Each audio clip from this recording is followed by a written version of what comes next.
Good morning बच्चों। आज हम कक्षा 9वीं में सामाजिक विज्ञान के अंतर्गत समुद्र तटीय मैदान का भाग तीसरा अध्ययन करेंगे। पहले भाग में और दूसरे भाग में आपने जो पढ़ा था उसका मैं संक्षिप्त रूप आपको बता देती हूँ कि इसमें आपने क्या चीज़ पढ़ा था। सबसे पहले तो समुद्र तटीय मैदान कहाँ से कहाँ तक फैला हुआ है, तो आपने चित्र के माध्यम से भी समझाए थे और उसमें आप देखे होंगे कि गुजरात से लेकर कन्याकुमारी तक का और इधर कलकत्ता से लेकर आपका इधर कन्याकुमारी तक का अंतरिक्ष तक का फैला हुआ भाग है। यहाँ पर देखेंगे इन क्षेत्रों में कई सारे झील पाए गए हैं, जैसे चिल्का झील है, पुलिकट झील है, ये है ना। इन क्षेत्रों में देखोगे सह्याद्री पर्वत है, मालाबार तट से लेकर केरल तक के क्षेत्रों से ये भाग फैला हुआ है। तो समुद्र तटीय मैदान हम उसको बोलते हैं जो समुद्र के किनारे बसा हुआ है। और भारत एक द्वीप है जो कि प्रायद्वीपीय पठार है। और यहाँ देखोगे इसमें जो भारत का जो दक्षिणी क्षेत्र है वो तीनों ओर समुद्रों से घिरा हुआ है। आपको इधर देखोगे, इधर अरब सागर है जो भारत के दक्षिण पश्चिम में, भारत के दक्षिण में हिंद महासागर है, भारत के उत्तर दक्षिण पूर्व में बंगाल की खाड़ी है और यहाँ पर अंडमान निकोबार द्वीप समूह है। तो ये तीनों चीज़ यहाँ पर तीनों ओर समुद्रों से घिरा हुआ है। यहाँ के दूसरे भाग में हम लोग पढ़े थे यहाँ के लोगों का जनजीवन किस प्रकार से है। तो यहाँ के लोगों का जनजीवन बहुत ही कष्टमय रहता है, क्योंकि समुद्र के किनारे बसे होने के कारण से कभी कभी समुद्र में उफान आता है, समुद्र तूफानी का सामना करना पड़ता है। यहाँ के लोगों का प्रमुख रूप से व्यवसाय ये भी है कि यहाँ पर लोग मछली पकड़ते हैं और सब्जियों का उत्पादन करते हैं। समुद्र तटीय क्षेत्र होने के कारण से यहाँ पर नारियल, केला, सुपारी, गरम मसाला आदि की भी खेती की जाती है। और यहाँ पर जो भाग है हम लोग प्राचीन काल से ही पढ़े हैं कि पहले के समय में जो व्यापार होता था वो व्यापार समुद्री रास्तों से होता था, समुद्री मार्गों के द्वारा होता था। आपने इसके पहले भी पढ़ा था कि यूरोप से लेकर भारत तक का समुद्री मार्ग की खोज करते करते वास्को डी गामा, जो कि एक व्यापारी था, पुर्तगाली नाविक व्यापारी था, वो यहाँ तक पहुँचा और कालीकट बंदरगाह में पहुँचा था और यहाँ से फिर व्यापार करना प्रारंभ हुआ। व्यापार करने के लिए पहले के समय के लोग खास करके समुद्री मार्ग का ही उपयोग करते थे। और जो भारत का जो समुद्र तटीय क्षेत्र है यहाँ पर व्यापारिक केंद्र बने हुए थे। मद्रास में, विशाखापट्टनम में, मछलीपट्टनम में, इधर पे केरल में, इधर पे बॉम्बे में, ये कलकत्ता में, ये सब व्यापारिक केंद्र थे जहाँ पर से लोग जो विदेशी व्यापार किया जाता था। यहाँ पर के लोगों का जनजीवन खास करके मछुआरे 3 बजे रात से उठकर मछली पकड़ने के लिए जाते थे। और जब ये मछली पकड़ने जाते थे तो इनकी जीवन की कोई भी मतलब गारंटी नहीं होती थी कि ये वहाँ से वापस आ जाए। अपने जीवन को खतरे में डालकर ये समुद्र के बीच जाते थे। अब यहाँ 3 बजे रात से मछली पकड़ना क्यों होता था? क्योंकि उस समय जो समुद्री हवाएं हैं वो स्थल से जल की ओर जाती थी, तो वो लोग आसानी से समुद्र के बीच पहुंच जाते थे। हवाओं के माध्यम से उनकी जो नाव होती थी वो आसानी से समुद्र के बीच पहुंच जाती थी। और फिर इसके बाद जब वो आने का समय होता था, दोपहर के 12-1 बजते थे, तो वो जल से स्थल की ओर हवाएं चलती थी, जिसके कारण से उनका जो नाव था वो आसानी से स्थल की ओर आ जाता था। कभी कभी ऐसा होता था कि जब ये समुद्र के बीच में मछली पकड़ने जाते थे तो समुद्री तूफान में फंस जाते थे और कभी कभी उनके साथ घटनाएं घटित हो जाती थी। कभी कभी जो उनका नाव है वो बड़े बड़े चट्टानों से टकरा जाता था और चूर चूर हो जाता था। कभी ये बड़ी बड़ी मछलियों के शिकार हो जाते थे, जिसके कारण से इनका जीवन समाप्त हो जाता था। तो मछुआरों का जीवन भी बहुत ही कष्टमय था। और उसी में था जो मछली जो पकड़ने वाले लोग थे उन लोगों में जो छोटे मशीन से मछली पकड़ते थे, छोटे नाव के माध्यम से, उसमें कम मछली पकड़ाता था। और इसमें जो निम्न वर्ग के मजदूर होते थे, निम्न वर्ग के मजदूर लोग, इन लोग निम्न वर्ग के मजदूर लोगों इसमें दूसरे के नाव में जाकर काम करते थे। और जो मछुआरे होते थे वे अपने नाव में बहुत सारी मछलियाँ जो पकड़ते थे तो उसको भागा के रूप में अलग अलग रूप में बांट देते थे और उसके माध्यम से वे मछलियों को दूसरे व्यापारियों को बेचते थे। मछलियों को इन लोग खास करके जो विदेशों में भेजते थे और विदेशों में भेजने के लिए उसे बहुत सुंदर पैकिंग करके डब्बे में पैक करके उसे रखकर वो विदेशों में भेजते थे। जो इसमें जो पीटर की कहानी दी हुई है, पीटर जो कि ट्रॉलर मशीन खरीदा था, ट्रॉलर मशीन के माध्यम से इसमें बहुत सारे मछलियों का उत्पादन, मतलब मछलियाँ पकड़ी जाती थी। ट्रॉलर के आने से इनको लाभ भी हुआ लेकिन एक तरफ हानि भी हुई थी। हानि किस प्रकार से हुई? क्योंकि जहाँ पहले 50-60 मजदूर काम करते थे, अब वहाँ पर केवल 5 और 6 मजदूर ही काम करते थे और वहाँ पर मछलियों का उत्पादन अधिक होता था किंतु लोगों को रोजगार नहीं मिल पाता था।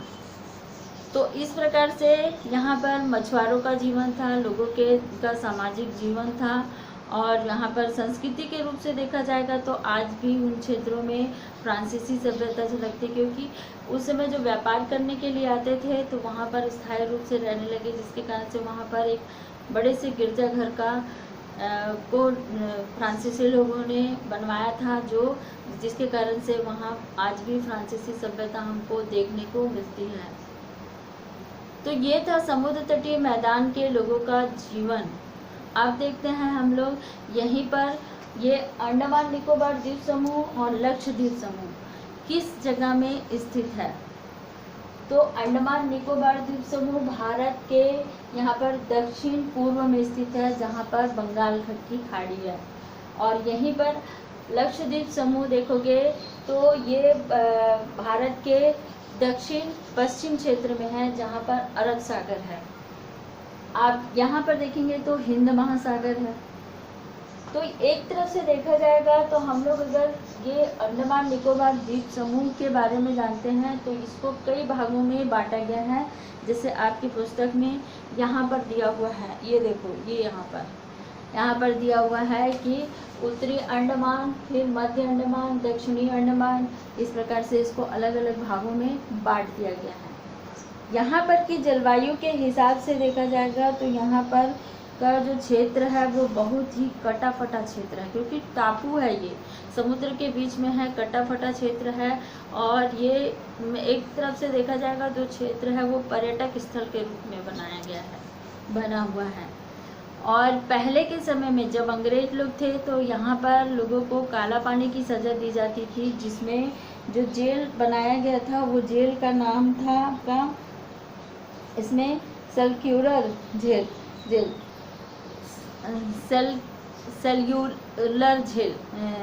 था, जो सेल्युलर जेल जो इसमें लोगों को काला पानी की सज़ा दी जाती थी सेल्युलर जेल में। और काला पानी का सज़ा वही होता था कि अपने देश से निकालकर उसे दूसरे देश में भेज देना, किंतु ये अब नहीं है। वर्तमान में ये एक बहुत बड़ा स्मारक बन गया है जहाँ पर लोग घूमने जाते हैं, पर्यटक स्थल बना हुआ है। यहाँ पर जो क्षेत्र है कटा फटा होने के कारण से यहाँ पर व्यापार तो नहीं होता, किंतु यहाँ जो ज़मीन है वो ज़मीन में खास करके खासियत देखने को मिलता है। कहीं पर उबड़ खाबड़ है, कहीं पर पथरीला ज़मीन है, कहीं पर पठार है, कहीं पर छोटे सा मैदान है। और यहाँ की जलवायु उष्ण आर्द्र होने के कारण से यहाँ पर का सघन वन पाया जाता है, सघन बहुत ही घना वन पाया जाता है, जहाँ पर खास करके महगोनी, आबनूस और बांस है, ताड़ है, इन सारी चीज़ों के वृक्ष मिलते हैं। और यहाँ के लोगों का जो व्यवसाय है खास करके, तो यहाँ पर व्यवसाय के रूप में समुद्र तटीय क्षेत्र है तो यहाँ भी नारियल है, सुपारी है, गरम मसाले हैं, इन चीज़ों का उत्पादन बहुतायत मात्रा में किया जाता है। अब इसी में देखते हैं हम लोग लक्षद्वीप समूह। लक्षद्वीप समूह को मानते हैं कि ये अरावली पर्वत का एक छोटा सा रूप है। आपको इसके पहले पढ़ाए थे कि लक्षद्वीप अरब सागर का उद्गम कैसे हुआ, कि यहाँ भूसंकलन के कारण से जो ये वाला जो क्षेत्र था ये क्या हो गया, नीचे धंस गया, जिसमें पूरी तरह से जलाथल हो गया, इसलिए ये अरब सागर बना। किंतु इसको लक्षद्वीप को माना जाता है कि ये अरावली पर्वत जो भारत के इन क्षेत्रों में है, इस क्षेत्र राजस्थान वाले क्षेत्र में है, उत्तर पश्चिम क्षेत्र में है, तो वहाँ पर होने के कारण से ये वाला जो क्षेत्र है लक्षद्वीप, ये लक्षद्वीप माना जाता है कि ये अरावली पर्वत का एक शेष भाग है, जहाँ पर अरब सागर में जो पाए जाने वाले जीव जंतु हैं वे लोग उन लोगों के मरने से जो अवशेष होता है अस्थि पंजर के कारण से ये वाला भाग का उभरता गया और ये एक टापू का रूप ले लिया। ये यहाँ पर ये लक्षद्वीप ही नहीं बल्कि अन्य बहुत सारे छोटे छोटे द्वीप हैं,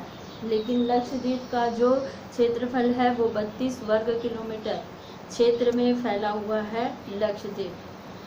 यहाँ भी अंडमान निकोबार की तरह ही जलवायु है, उष्ण आर्द्र वाली जलवायु है। यहाँ पर भी सघन वन पाए जाते हैं, किंतु इसका क्षेत्रफल अंडमान निकोबार द्वीप समूह से कम है, छोटा है।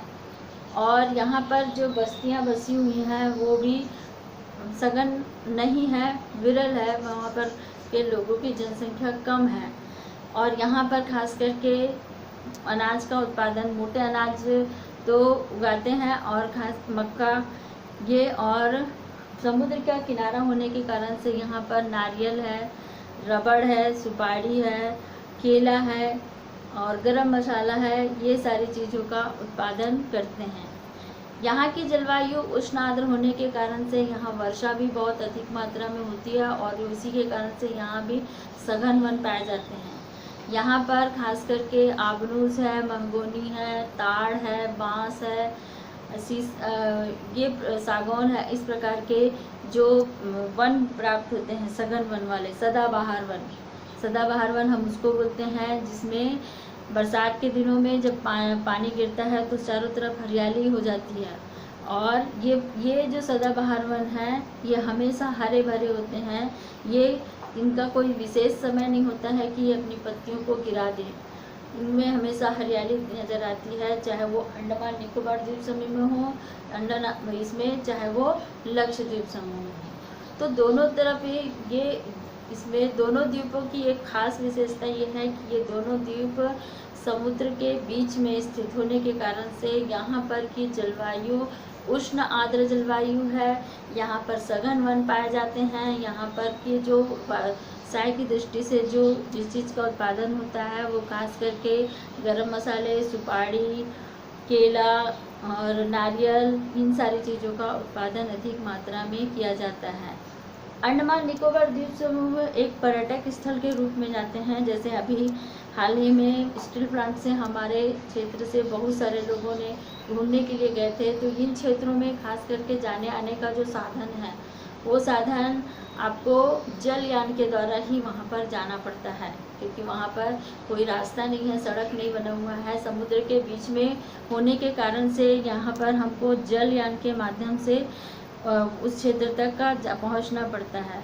और लक्षद्वीप समूह है जहाँ पर छोटे छोटे प्रवाल द्वीप भी हैं, जिसके कारण से यहाँ पर भी एक द्वीप से दूसरे द्वीप में जाने के लिए हमको नाव के जलयान की आवश्यकता होती है। तो इस प्रकार से हम देखते हैं कि समुद्र तटीय मैदान में किस प्रकार से यहाँ के लोगों का जीवन है, किस प्रकार से यहाँ की जलवायु है, किस प्रकार से यहाँ पर के लोगों का व्यवसाय है, किस प्रकार से यहाँ पर लोग का जीवन यापन करते हैं। तो बच्चों इसमें आपको 3 भाग में इसको पढ़ाया गया, किंतु आप जब तक का पुस्तक नहीं पढ़ोगे तब तक का आप इसको नहीं समझ पाओगे। इसलिए आप इस पाठ को बहुत अच्छे तरीके से अध्ययन करेंगे और जो प्रश्न उत्तर मिलेगा वो प्रश्न उत्तर को आप अपनी कॉपी में साफ सुंदर अक्षरों में लिखोगे और याद करोगे। अगर कोई समस्या होती है तो आप मुझे कॉल करके अपनी समस्या का समाधान कर सकते हो।